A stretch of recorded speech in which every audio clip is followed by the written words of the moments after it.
देखिए, हितैची payment services एक company है जो बैंक ऑफ बड़ौदा के एटीएम को फीड करती है। उसके जो असिस्टेंट मैनेजर ने एक प्रार्थना पत्र दिया था और उसमें उन्होंने ये बात बताई थी कि 21 मार्च से लेकर के 24 अप्रैल के बीच में दो एटीएम से लगभग 1 करोड़ 38 लाख रुपए का फ्रॉड हुआ है और पैसा गायब हुआ। और इसकी जांच थाना किदवई नगर ने प्रारंभ की।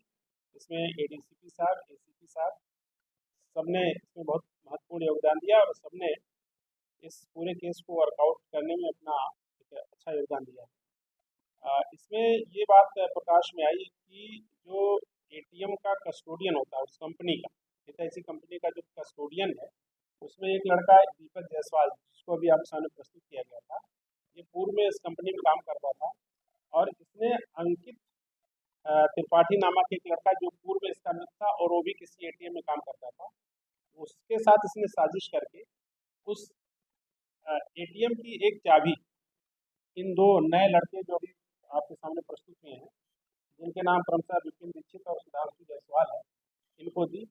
ये लोग एटीएम के माध्यम से पैसा जमा करने जाते थे और जैसे इन्होंने 1 लाख रुपए अगर एटीएम में डाले तो वो बैंक में क्रेडिट तो हो जाता था, लेकिन एक ट्रे से दूसरे ट्रे के बीच में पैसा आ जाने के बीच में ये लोग चाबी से उस ट्रे को खोल करके वो कैश निकाले। तो इसमें एटीएम जो हुआ वहाँ से बैंक में क्रेडिट का एक मैसेज चला जाता था, लेकिन वास्तविक रूप में वो पैसा एटीएम में फिट नहीं होता था।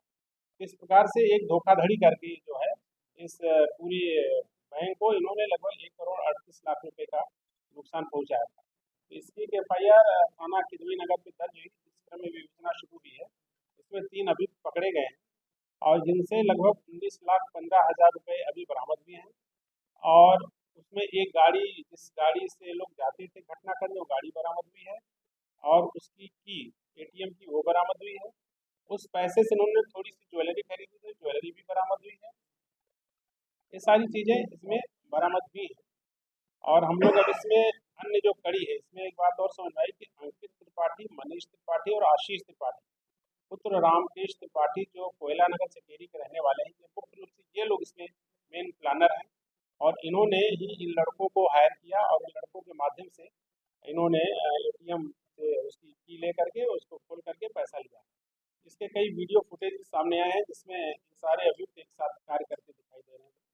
तो इस प्रकार से इस अपराध में अभी जो अन्य लोग भी हैं उनके खिलाफ भी इसमें कार्रवाई होगी और हम लोग इस कड़ी को जोड़ने का प्रयास कर रहे हैं। इसमें और कौन कौन से लोग जुड़े हैं जिनके खिलाफ हमको कार्रवाई करनी है।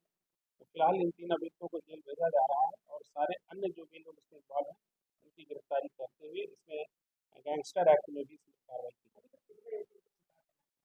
हाँ, इसमें टोटल इसमें 15 एटीएम का प्रयोग हुआ, जिसमें से एक एक एटीएम को करीब 20-20 बार यूज किया गया। तो लगभग जो 15 एटीएम की जो ऑनरशिप है, उसकी जो मालिक हैं, उसको किसके नाम पे इशू है, उस चीज़ की जानकारी बैंक ऑफ बड़ौदा ने इनके हेडक्वार्टर बॉम्बे से मांगी है। और वहाँ से जैसे ही नाम और एड्रेस आ जाएगा तो वो एटीएम के प्रयोगकर्ता जो भी हैं उनको भी उसमें अभियुक्त बनाया जाएगा और उनके खिलाफ भी कार्रवाई की जाएगी। इसमें इसमें बिल्कुल इसमें बहुत ही अच्छा और पुरस्कार जो कार्य है, इसमें सीपी सर से बात करके